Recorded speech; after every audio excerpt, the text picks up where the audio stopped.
পাহাড় ও সমুদ্রে ঘেরা অপরূপ শহর চট্টগ্রাম, থরে থরে সাজানো কন্টেইনারে ভর্তি বন্দর, নগর করা সারি সারি জাহাজ আর উত্তাল সাগরের গর্জনের সাথে প্রাণ জুড়ানো লোকগান। এটি হচ্ছে মুদ্রার এক পিঠ, অন্য পিঠ বেশ ভয়াবহ। ঘুণ পোকার মতো এই রূপালী শহরকে তিলে তিলে গিলে খাচ্ছে এক নীরব ঘাতক, নাম তার কিশোর গ্যাং। বিভিন্ন চমকপ্রদ নাম তারা দেয়, বিভিন্ন ধরনের নাম ব্যবহার করে। এরা তো কোনো কিছু করতে গেলে খুব বেশি চিন্তা ভাবনা করে না, এরা সামনে পিছনে ডানে বামে খুব বেশি দেখে না। কিশোর গ্যাং তো এটা কোনো মাটি ফুরে উঠে নাই, তাদের একটা কথিত বরবাই আছে, তাদের খুব নির্মমভাবে ব্যবহার করা হয়। শহরের আনাচে কানাচে আড্ডা কিংবা অহেতুক জটলায় হিরোইজমের ফাঁকে লুকিয়ে আছে সমাজের এই নতুন ব্যাধি। খুন, ছিনতাই কিংবা চাঁদাবাজি, মাদক, এই শহরের ভয়ঙ্কর সব অপরাধের পেছনে আছে কিশোর গ্যাং। কথিত বড় ভাইদের ছত্রছায়ায় হেন কোনো কাজ নেই যে তারা করতে পারে না। পরিবারের উপেক্ষা কিংবা হিরোইজমে পড়ে তাদের এখন একটাই পরিচয়, শুধুই অপরাধী।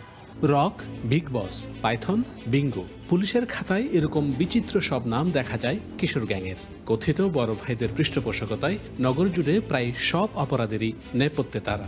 অন্ধকার জগতে নিজেদের কদর বাড়াতে সহিংসতা যত প্রকাশ্য ও ভয়াবহ হয়, ততই যেন দাম বাড়ে তাদের।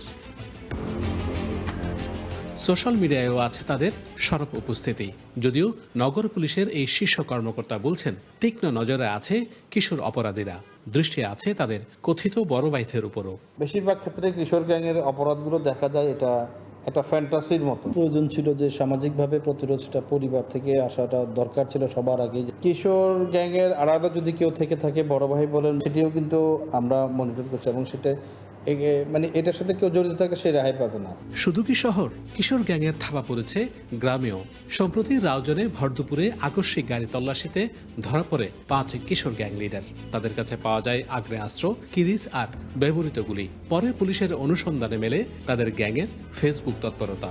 মূলত ধ্বংস থেকে আমাদের শুরু, তাই নিজের রাগ ছাড়া কাউকেই ডরায় না, এরকম নানা স্ট্যাটাস দিয়ে ওরা নিজেদের হিরোগিরি ছড়ায় সামাজিক মাধ্যমে। পুলিশ বলছে, ইদানিং উত্তর চট্টগ্রামে দৌরাত্ম্য বেড়েছে কিশোর গ্যাংয়ের। ভৌগোলিক সুবিধা আর কথিত বড় ভাইদের পৃষ্ঠপোষকতা উস্কে দিচ্ছে তাদের এই হিরোইজম। রাউজান, রাঙ্গুনিয়া, ফটিকছড়ি ওই এলাকায় আমাদের এই যে কিশোর গ্যাং টাইপের যেটা, এটার ভালো দৌরাত্ম্য আছে। 5 জনকে ধরেছিলাম, বেশ কয়েকটি অস্ত্র সহ। এই গ্রুপের সাথে যারা জড়িত আছে তারা কিন্তু বয়সে ওই যে উঠতি বয়সের ছেলেপেলেই বেশি, অনেকগুলো এখানে, কিন্তু এরা আবার মানে সম্পৃক্ত কিন্তু আবার সিনিয়র লেভেলের সাথে। শীঘ্রই শুরু হবে স্থানীয় সরকার নির্বাচন। সেখানে বড় ভাইদের হাতিয়ার হয়ে কিশোর গ্যাং কতটা ভয়ঙ্কর রূপ ধারণ করবে তা নিয়ে শঙ্কিত বিশেষজ্ঞরা। এটা সরকারের পরিবর্তন হলো, মাঝখানে অন্তর্বর্তীকালীন সরকার ছিল, কিন্তু কিশোর গ্যাং কালচার নির্মূল হয়নি এবং তাদের হাতে বা বিভিন্ন অপরাধীদের হাতে যে সমস্ত অস্ত্র রয়ে গেছে সেগুলো পরিকল্পিতভাবে উদ্ধার করা না হলে আগামী যে সমস্ত নির্বাচন, লোকাল গভর্নমেন্ট ইলেকশন হবে, সেখানে এটার যথেচ্ছ ব্যবহার হবে। অপরাধ বিজ্ঞানীরা বলছেন, কিশোর অপরাধের পেছনে রাষ্ট্রের দায়ও কম নয়। দল মত নির্বিশেষে আইনের শাসন প্রতিষ্ঠায় রাষ্ট্র সঠিক বার্তা পৌঁছাতে পারলে অনেক অপরাধেরই লাগাম টানা সম্ভব। আপনি যে দলেরই হন না কেন, যে মতেরই হন না কেন, আপনি যদি অপরাধী হন তাহলে রাষ্ট্র আপনার বিরুদ্ধে ব্যবস্থা গ্রহণ করবে। এই ধরনের আপনার মনোবাসনা যদি সরকারের পক্ষ থেকে আমরা দেখতে পাই, তাহলে দেখা যাবে শুধু কিশোর অপরাধ নয়, কিশোর অপরাধের পাশাপাশি অন্যান্য যে সামাজিক অপরাধগুলো আছে সেগুলো আস্তে আস্তে ক্রমান্বয়ে কমে আসবে বলে আমি মনে করি। সমাজ বিজ্ঞানীরা বলছেন, অপরাধীদের চিহ্নিত করে শাস্তি নিশ্চিত করা, কথিত বড় ভাইদের আইনের আওতায় আনা এবং সর্বোপরি পারিবারিক বন্ধন দৃঢ় করা না গেলে কিশোর গ্যাংয়ের মতো এই ভয়াবহ অসুখের হাত থেকে সমাজকে বাঁচানো যাবে না। Shahnaz Riton, one news, Chittagong.